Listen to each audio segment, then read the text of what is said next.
Israel struck military sites in Iran early on Saturday, but did not appear to strike sensitive oil and nuclear targets after urgent calls from allies for restraint. Iranian media showed air defences firing at projectiles over the skies of Tehran. It was not clear whether the overnight strikes would trigger further escalation in a region already on fire with conflicts in Gaza and Lebanon.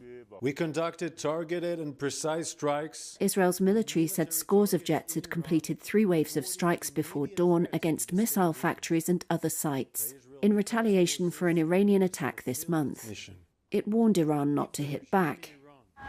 Fears of an escalation between the heavily armed foes have soared since October 1st, when Iran launched around 200 ballistic missiles at Israel, killing 1 person in the Israeli-occupied West Bank in response to earlier Israeli moves.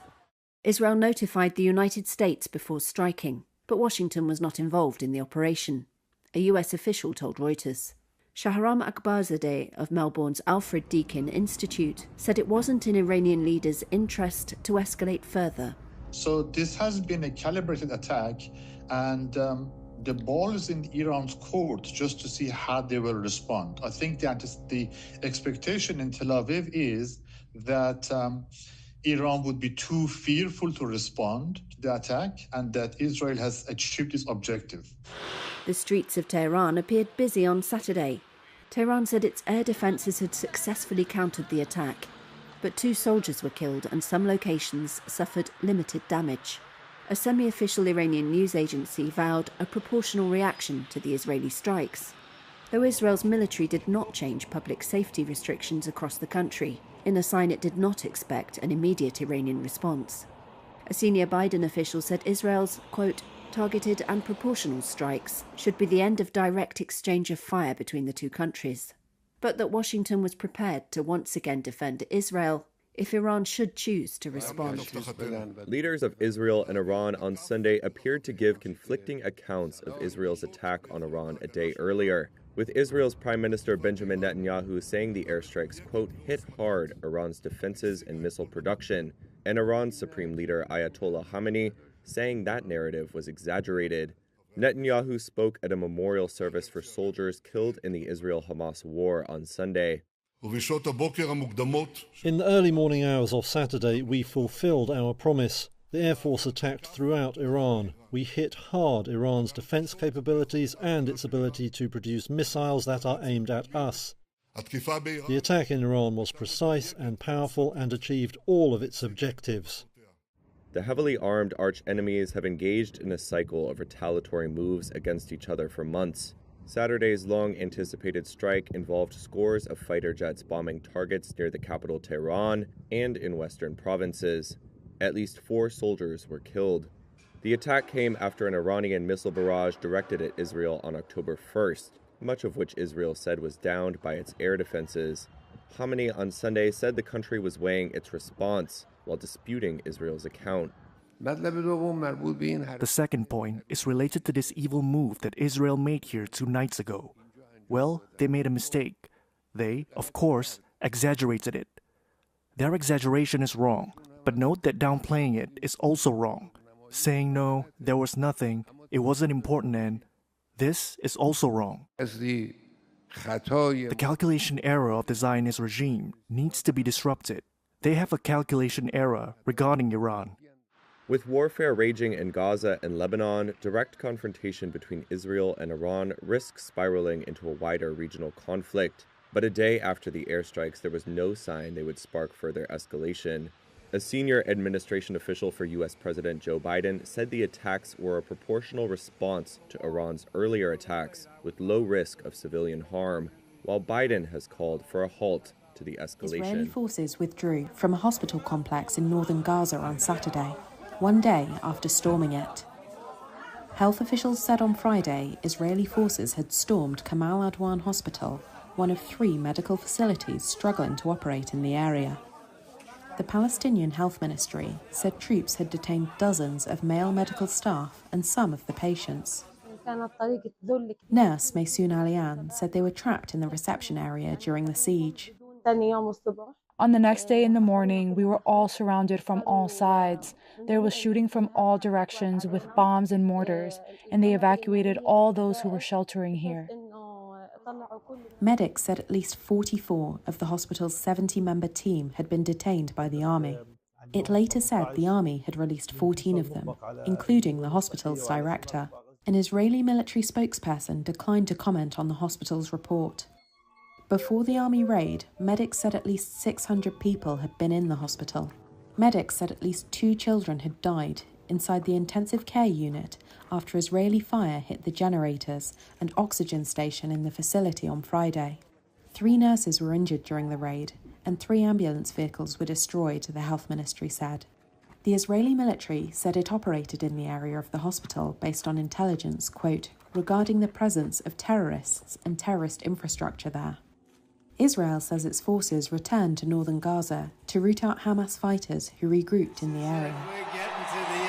With his 3rd straight U.S. presidential campaign coming down to the wire, Republican candidate Donald Trump has mused at rallies about hydrogen-powered cars exploding, getting spray paint off limestone, and marveled at how billionaire backer Elon Musk's rocket had returned to Earth in one piece. He's complained about Democratic rival Kamala Harris's work ethic, praised Chinese President Xi Jinping, and taken aim at Harris's celebrity supporters. And we don't have Beyonce, who couldn't fill the arena last night. And Trump has been making headlines in ways that have nothing to do with how he would run the country ahead of the November 5th election. He turned one rally into an impromptu dance party. Let's go nice and loud. Shared a locker room tale about golfer Arnold Palmer, and cooked French fries at a McDonald's. We're gonna put it right here. A consistent theme of Trump's rallies is the false assertion that in 4 short years, Democrats have transformed the nation into a dystopian state. But his unfocused behavior and unusual rhetoric risks alienating some voters in a race that remains so tight that any swing of a few thousand votes in several competitive states could determine the next president. Here's the Brookings Institution's Elaine Kmark. He's sort of guaranteeing a solid 46 or 47%. But there's also over 50% in polls who say they wouldn't vote for him. So he's really turning off the very people, the small percentage that could put him over the top. A spokesperson for Trump's campaign said the former president's method conveys important stories and helps explain policies. You know, I do the weave, right? Always a weave, right? And always end up in the right location. But it's also giving the Harris campaign ample ammunition. And it is clear he has become increasingly unhinged. But the last time, at least there were people who could control him. Trump has adopted a more frenetic campaign schedule, with time growing short, recently holding events in 6 of the 7 states likely to decide the election. A recent Reuters Ipsos poll showed Harris leading Trump nationally by a marginal 46% to 43%. Superstar Beyonce officially endorsed Vice President Kamala Harris on Friday night in Houston, Texas. Accompanied by former Destiny's Child member Kelly Rowland, the Houston-born Beyonce walked on stage in front of a crowd of some 30,000 attending Harris's abortion rights-themed rally. I'm not here as a celebrity. I'm not here as a politician. I'm here as a mother.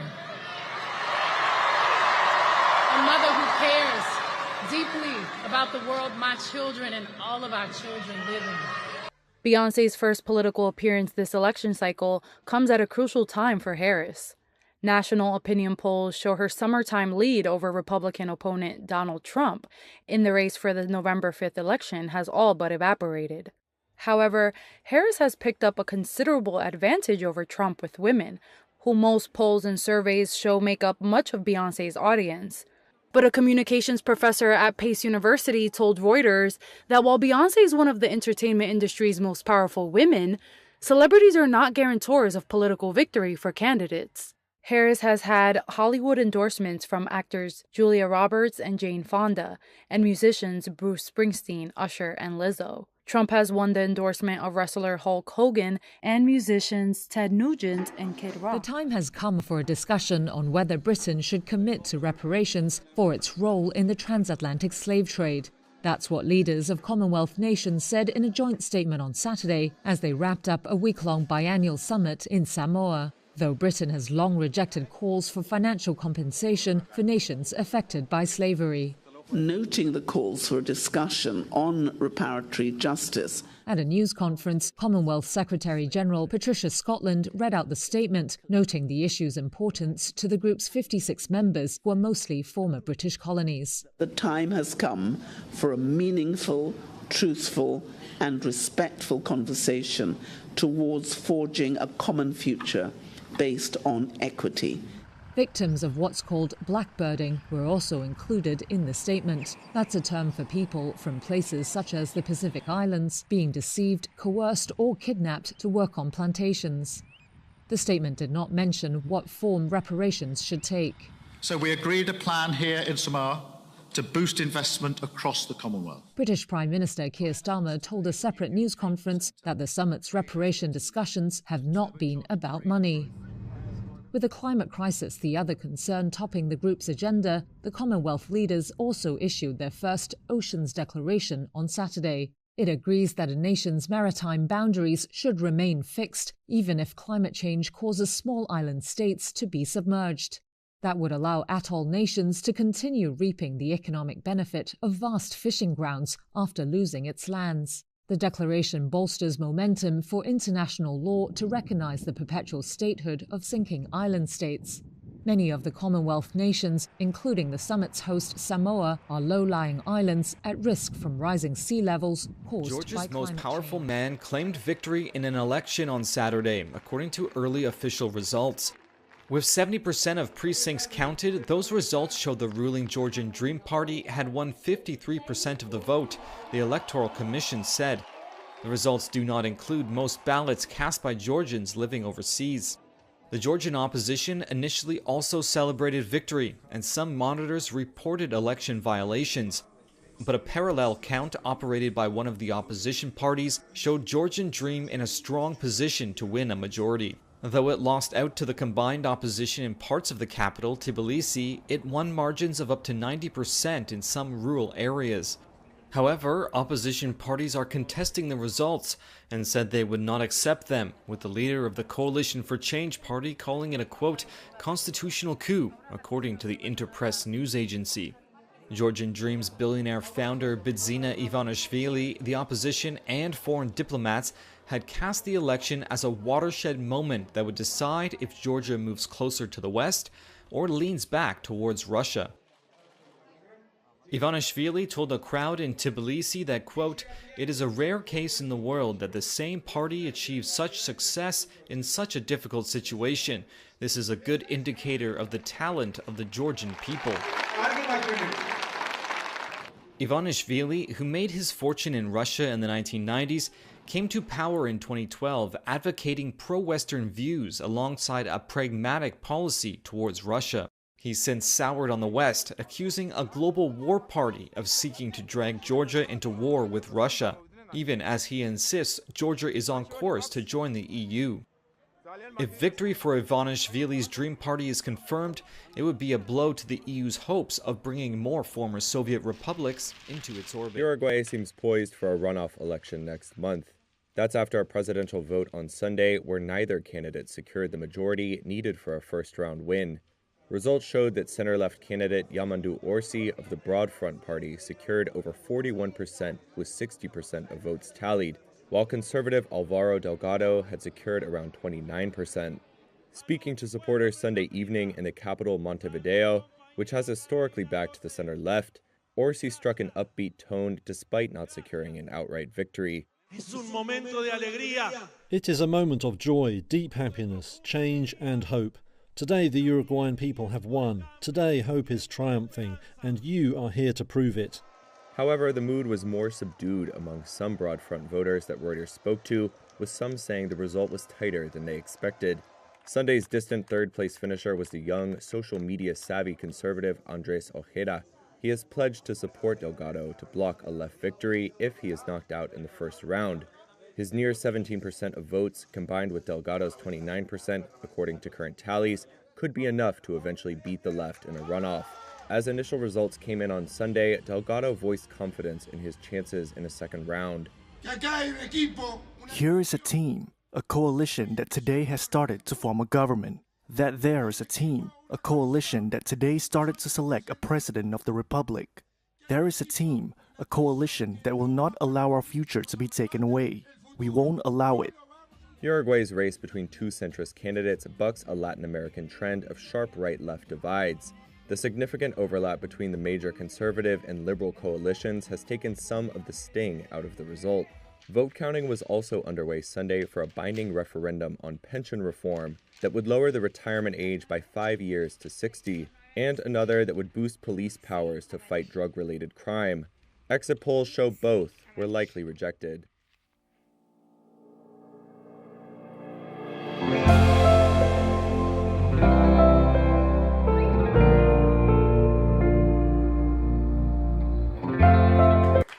It was a dramatic few hours for Japanese politics. Prime Minister Shigeru Ishiba said it had been a tough ride, as results Monday indicated a drubbing for his ruling coalition. The Liberal Democratic Party and partner Komeito were set to fall well short of a majority, ushering in a period of political uncertainty. Stocks took the outcome in their stride. Japan's benchmark Nikkei index was up around 2% by early afternoon.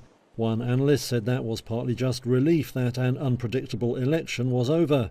But equity investors also noted a tumble for the country's yen currency. It sank to 3-month lows versus the dollar following the results. Such moves often boost Japanese share markets, as they make stocks there cheaper for foreigners to buy. Strategists at Morgan Stanley said the political uncertainty could also mean there was less chance of what they called challenging economic policies. That included a possible hike in corporate taxes. Now the focus turns to possible coalition talks and which parties might be included. Many of the potential partners favour low interest rates, potentially putting pressure on the Bank of Japan to hold off on further increases. Transport stocks were among the day's big gainers, with Toyota up some 4% by early afternoon. Tech firm Olympus headed sharply lower, however, tumbling around 5%. That followed news that Chief Executive Stefan Kaufmann had stepped down over allegations he bought illegal drugs. McDonald's said Sunday that beef patties in its quarter-pounder burgers aren't the source of the E. coli outbreak, which has killed 1 and sickened about 75. The fast food chain says it's certain that any contaminated food has been removed from its supply chain and is no longer in restaurants. The Colorado Department of Agriculture said all samples of McDonald's beef patties tested negative for E. coli. They added that beef testing is done and they don't expect more samples. U.S. fast food chains have removed fresh onions from their menu after they were identified as the likely source of the outbreak. E. coli is killed in beef when cooked properly, but the McDonald's Quarter Pounder includes raw sliced onions. Affected restaurants are now serving the burgers without those onions. Since the incident, McDonald's has removed the Quarter Pounder from about 20% of its U.S. restaurants.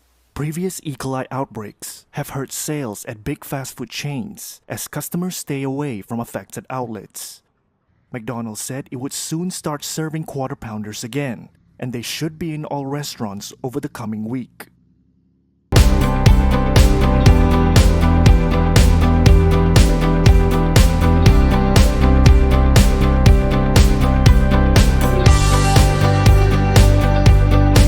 Forgive me if I'm a little frustrated that some of us are choosing to ignore Donald Trump's gross incompetence while asking Kamala to dazzle us at every turn.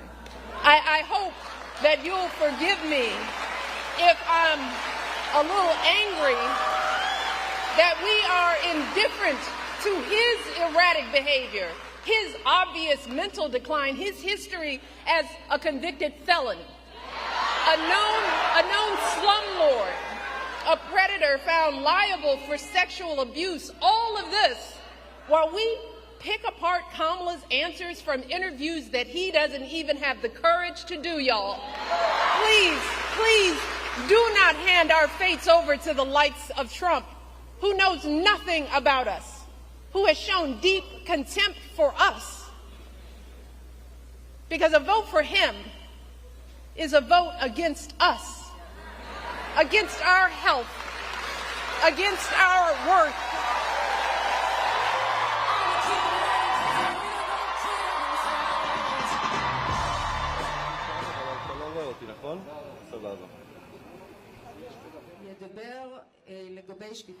Today marks day 386 that our loved ones are held in Hamas captivity in the hell that is in Gaza.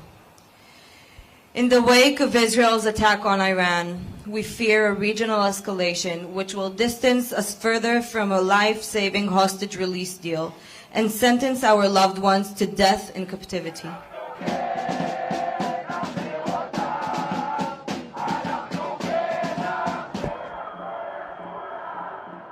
We come here every week and sometimes during the middle of the week to call on the government to do whatever in its power to strike a hostage deal, stop the war and stop the bloodshed in Gaza, and now even in the north, or in our north, but south of Lebanon, and now the war is spreading even to Iran. The most important thing is to get the 101 hostages back.